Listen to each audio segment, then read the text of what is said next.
Bonjour à tous et bienvenue dans la vidéo qui est dédiée aux chats et aux chiens et à leur voyage en avion.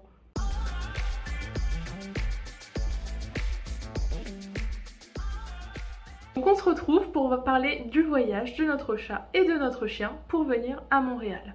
Donc le chat, il s'appelle Mandarine, il a 8 ans, c'est un chat qui n'est pas très sociable.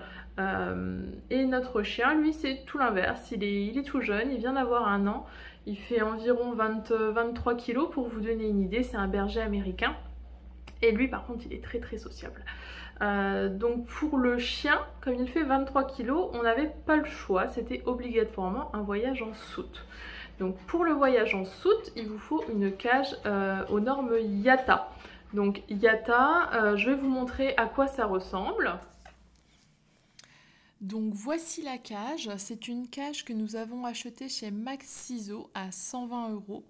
La hauteur de cette cage est de 68 cm sur 50 de largeur et 80 de longueur. Il faut impérativement que votre chien puisse tenir debout ou allongé dans la cage. Elle a aussi des roulettes donc, qui doivent être enlevées pour le vol mais qui sont bien utiles quand vous êtes dans l'aéroport. Et la fermeture se fait par un petit loquet qui peut être sécurisé. Le conseil qu'on peut vous donner, c'est d'habituer votre chien dès que vous achetez la cage à aller dans la cage. Nous, on le laissait des fois plusieurs dizaines de minutes dans la cage en lui donnant une friandise quand il sortait pour qu'il l'associe vraiment à quelque chose de positif.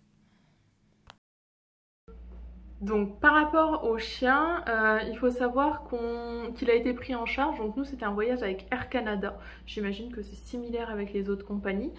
On a d'abord enregistré nos bagages, donc qui allaient en soute, puis on l'a déposé à un point spécifique. Donc en général, il vous conseille de venir un petit peu avant parce que du coup ça peut prendre un peu plus de temps.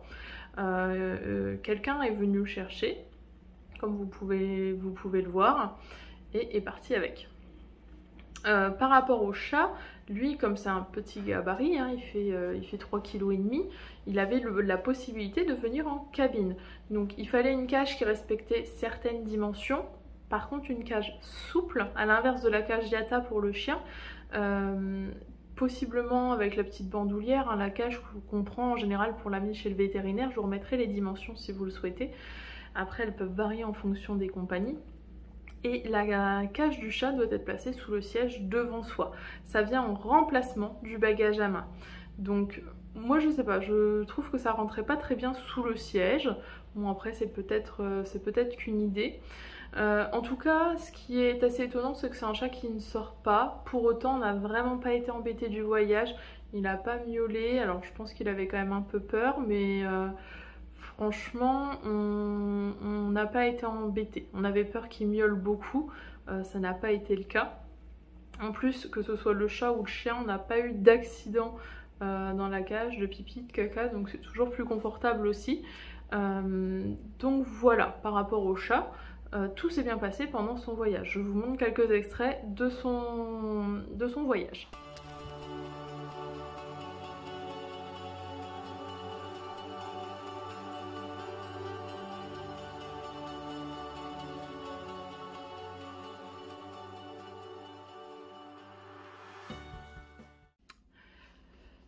Donc une fois qu'on est arrivé à l'aéroport et qu'on a eu fini de passer à l'immigration, on a pu aller récupérer Tango qui nous attendait avec les objets encombrants, donc c'est là où il y a les poussettes, etc. On a oublié de filmer l'endroit où on l'a récupéré, on était très content de le retrouver. Lui par contre, il avait l'air d'avoir très soif et envie de sortir forcément. Donc une fois qu'on l'a récupéré, il faut passer au bureau de contrôle des animaux. Donc on leur donne le passeport, le carnet de santé des animaux et ils vérifient qu'il est bien vacciné contre la rage. Et ça c'est vraiment obligatoire pour vous rendre au Québec. Donc là-dessus il faut bien faire attention à faire votre vaccin avant de venir avec le rappel. À ce moment-là, il faut payer une taxe.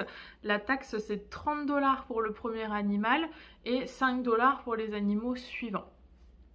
Et une fois que vous êtes passé par là, du coup, là, vous pouvez sortir.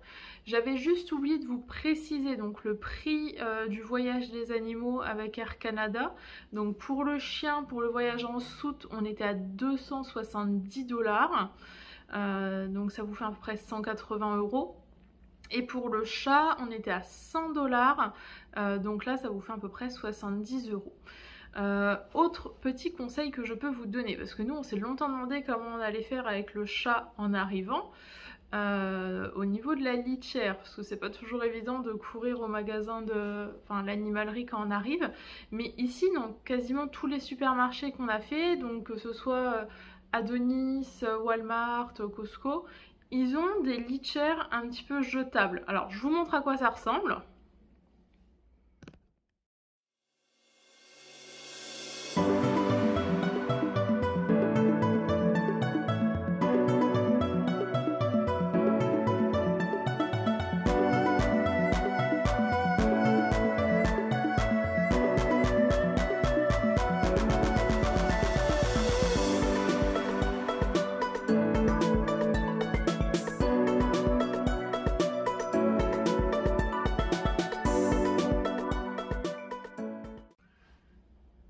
Donc voilà, vous savez tout sur la manière dont s'est passé notre voyage et celui de nos animaux. Donc en tout cas, c'est vrai que c'est un voyage qui reste long et fatigant pour eux. Si on doit voyager uniquement quelques jours ou une semaine, je pense qu'on reprendra ni l'un ni l'autre. Ça sera plus confortable pour eux de rester ici.